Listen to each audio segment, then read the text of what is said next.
And I call the member for Jagga Jagga. Thank you, Deputy Speaker.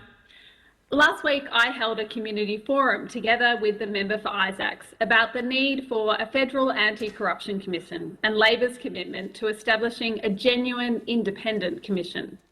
Despite members of my community being way beyond the point of jumping on a Zoom just for idle curiosity during our 6th lockdown, more than 70 locals participated in our forum.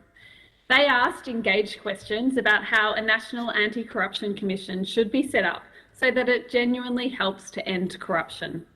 Above all, they expressed a desire for a government without the rorts and for a government that wasn't just governing in its own interests and in the interests of the powerful people close to it. In other words, a government doing precisely the opposite of what this Morrison-Joyce government does every day. A fish rots from the head down, and that describes this Morrison-Joyce government. Let's start with SportsRorts and the colour-coded spreadsheet, the $100 million Community Sport Infrastructure Grants program, where the Auditor-General found the Morrison government gave out grants with a focus on marginal electorates held by the coalition. Money pumped into projects in the seats the government needed to win at the 2019 election instead of allocating grants to clubs based on merit. That meant clubs that were rated by the department as deserving support, including the Greensborough Hockey Club right here in Jagga Jagga, missed out. My community is still angry about this. Then there's the Safer Communities Rorts, where the member for Dixon directed 91% of funds from the Safer Communities Fund to coalition and marginal seats. Freedom of Information documents show the member for Dixon announced the grants for 2 councils in the Braddon electorate in July 2018, a month before the rules for the 3rd round of Safer Communities were published and applications opened, and against the express advice of community safety experts in his own department. There's Leppington Triangle, where the government managed a $26.7 million overspend on a piece of land valued at only $3 million. And coincidentally, the Leppington Pastoral Company had previously donated to the Liberal Party. Most recently, the car park rorts, where the Morrison government manipulated the $660 million commuter car park fund. The Prime Minister approved 81% of the car park projects. Almost 90% of car parks approved were to be built in Liberal seats or seats they wanted to win at the 2019 election.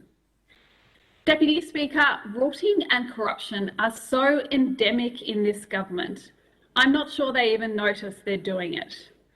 Certainly, the response from ministers in this place makes it clear that they don't intend to change their behaviour.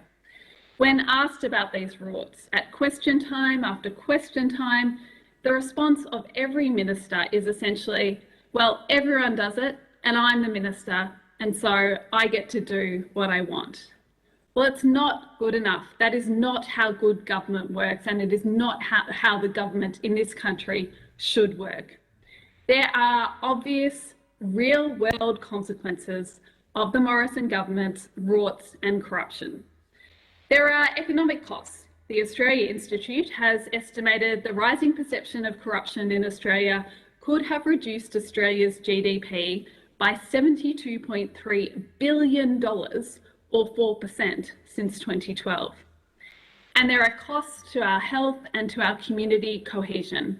And in the middle of a global pandemic, when our communities are suffering so much, this is particularly concerning. There are costs to public trust. We already know that people lack trust in government. Well, corruption, rorts, feed that lack of trust.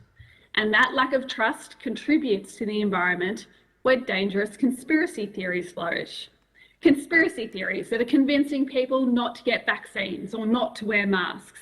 Conspiracy theories similar to those being put by the member for Hughes and the member for Dawson, that the Prime Minister has still failed to shut down.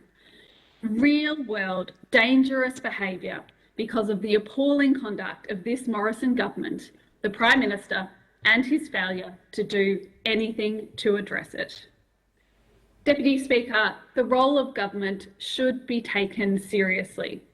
The Australian people rightly deserve a Prime Minister who takes responsibility for the direction of the country. We can't have another 3 years of corrupt behaviour, of rorts and spin. I thank the member for Jagga Jagga and I call the member for Sturt.